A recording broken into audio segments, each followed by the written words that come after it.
Good morning students. In ENGDSC 102 nowadays we are going through a section which deals with anti-war. दो poems हमने कर ली हैं, एक कंसेंशस object है और दूसरा जनरली और tank is a powerful vehicle. दोनों पोइम्स में एक चीज़ कॉमन है कि जो पोइट्स हैं, दो पोइट्स हैं, दे डोंट लाइक वॉर, वो एंटी वॉर ही कंटेंट लिख रहे हैं, युद्ध के अगेंस्ट लिख रहे हैं। वो एक में ये बताया है कि जो पोइट्स है वो डेथ को किसी भी लिविंग बीइंग का एक्सेस नहीं देना चाहती, पता नहीं बताना चाहती। और दूसरे में क्या बताया गया है कि हम इंसान ही हैं जो डिस्ट्रक्शन कॉज करते हैं।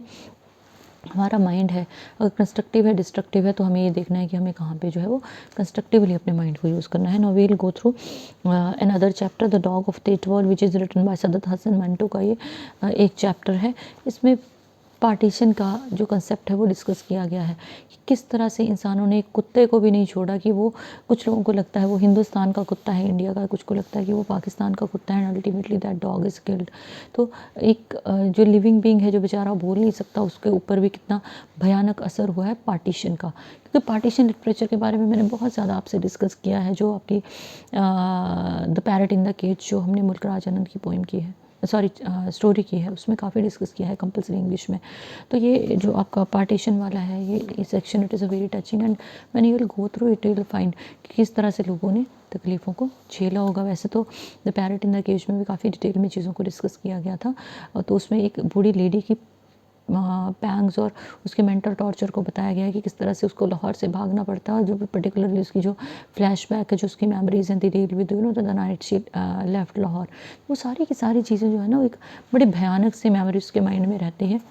और एट प्रेजेंट जो जब वो भारत आती है तो कौन सा उसके साथ अच्छा हो जाता है, तब भी वो सफर ही रहती है। ठीक है, तो we'll go through the story which is written by Saadat Hasan Manto की ये स्टोरी है। We'll start this. About the author we have to go through. Manto was born on May 11, 1912. He was the leading Urdu and short story writer of the 20th century of Kashmiri ancestry. उनके ancestor जो forefathers थे वो कश्मीर से जुड़े हुए थे। तो एक short story writer हैं वो 20वीं शताब्दी के, who was born in Samrala in Ludhiana district of Punjab. Samrala का आपने नाम सुना होगा, वहाँ सदत हसन मंटो का जन्म हुआ था। He completed metric in 1931. He was a journalist. वो journalist थे, critic थे, film writer थे। He worked on for All India Radio during the World War to.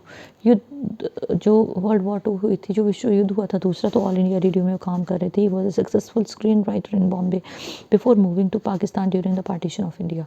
और जब भारत का विभाजन हुआ तो वो पाकिस्तान चले गए। और during his controversial 2 decade career, 2 decade means 2 दशकों का, 20 साल का जो उनका करियर था, उसमें वो बड़ा कंट्रोवर्शियल रहा, विवादास्पद रहा। क्यों?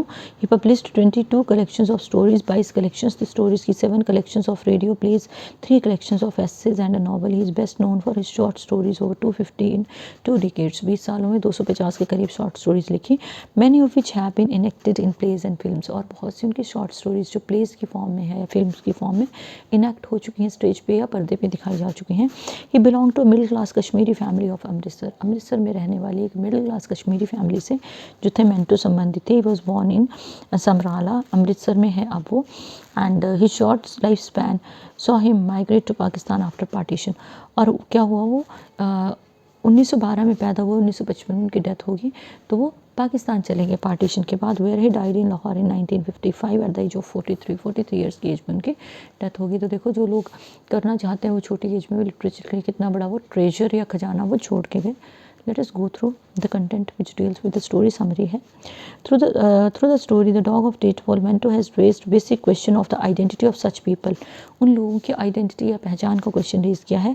whose national boundaries were not yet determined, जिनके देश की बाउंड्रीज डिटर्मिन नहीं थी। मैंने आपको पहले भी बताया था कि उधर से आने वाले यहाँ हो गए रिफ्यूजीज़, और यहाँ से जो लेट लोग गए ना वो हो गए मुहाजिर।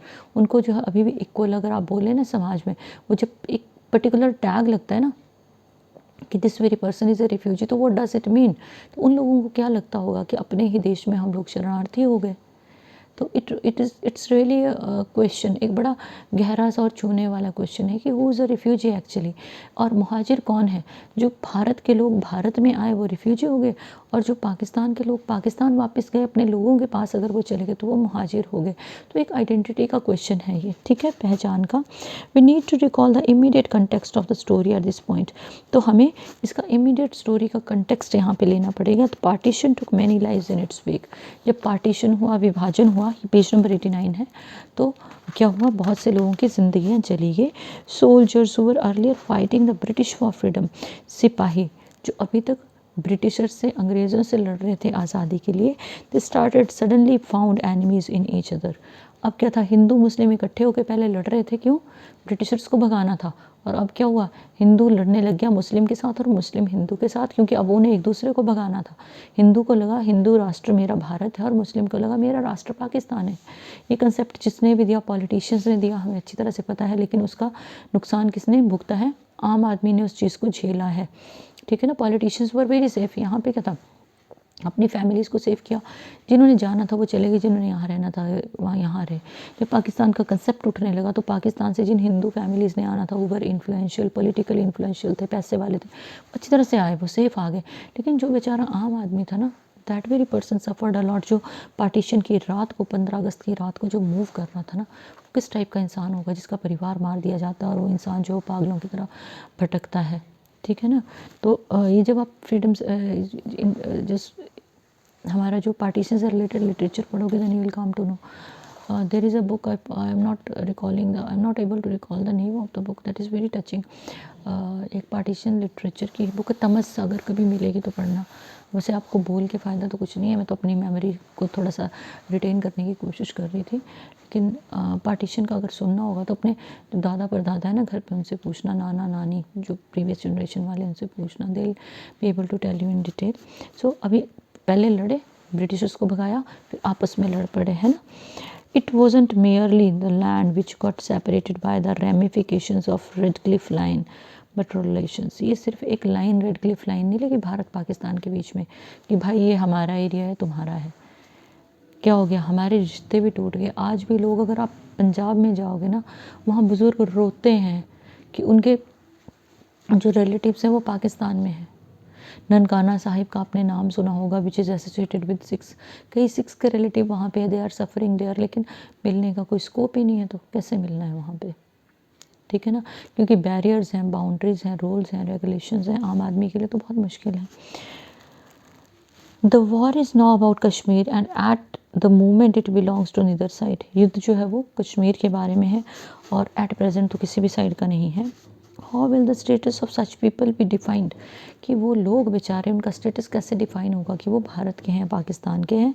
मेंटो is asking a valid question here to which there are so not no easy answers. Manto बड़ा वैलिड क्वेश्चन पूछ रहा है जिसका कोई अब राइट नाउ कोई आंसर नहीं है। Valid question with no any easy answers. It is ironic, बड़ा ironic है, बड़ा टचिंग है, that the dog is killed by those who had supposedly given it an identity।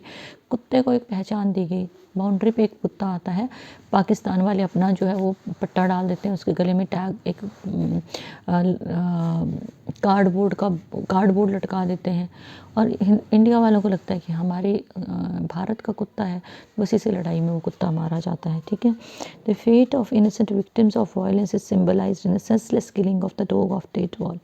और जो फेट, जो भाग्य है इनोसेंट विक्टिम्स का, जो उस टॉर्चर को झेल रहे हैं, वायलेंस को झेल रहे हैं, उसको कैसे सिम्बलाइज किया गया है, सिंबल, डॉग को सिंबल बना के उन लोगों के भविष्य को बताया गया है जिनको ना पाकिस्तान मानने को तैयार है, ना भारत मानने को तैयार है।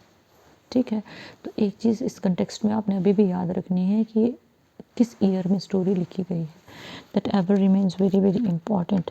फाइन, तो 1955 में इनकी डेथ हो गई थी लाहौर में। Before that the story was written, तो पार्टीशन के आसपास की ये स्टोरी है। अब जो कंडीशंस हैं वो अलग हैं।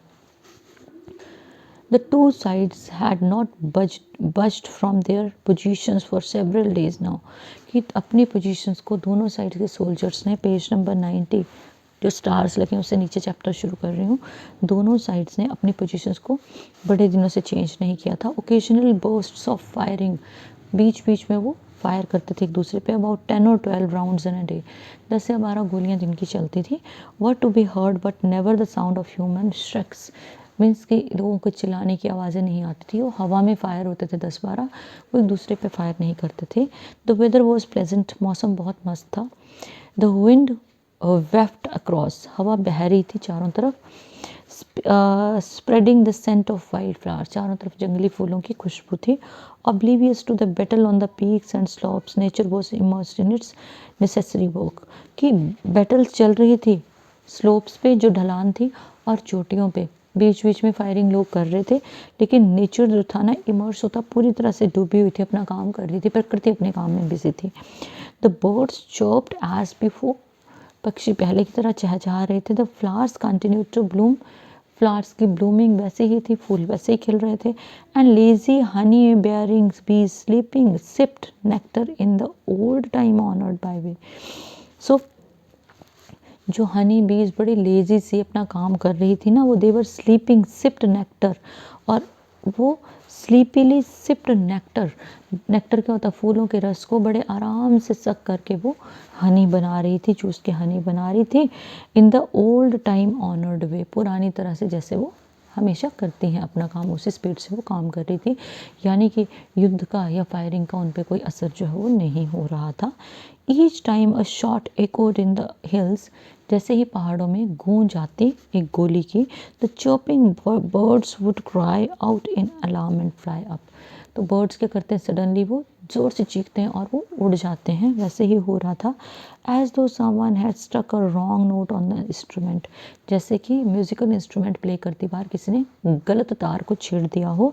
एंड शॉक देयर हेयरिंग, और जिस म्यूज़िक को वो एंजॉय कर रहे थे ना बर्ड्स, उनकी एन्जॉयमेंट में खलल डाला हो, डिस्टर्बेंस डाली हो। September end was meeting the beginning of October in roseate hue, roseate hue means लालिमा युक्त वहाँ पे माहौल था जब सितंबर का एंड था और बिगिनिंग ऑफ अक्टूबर थी।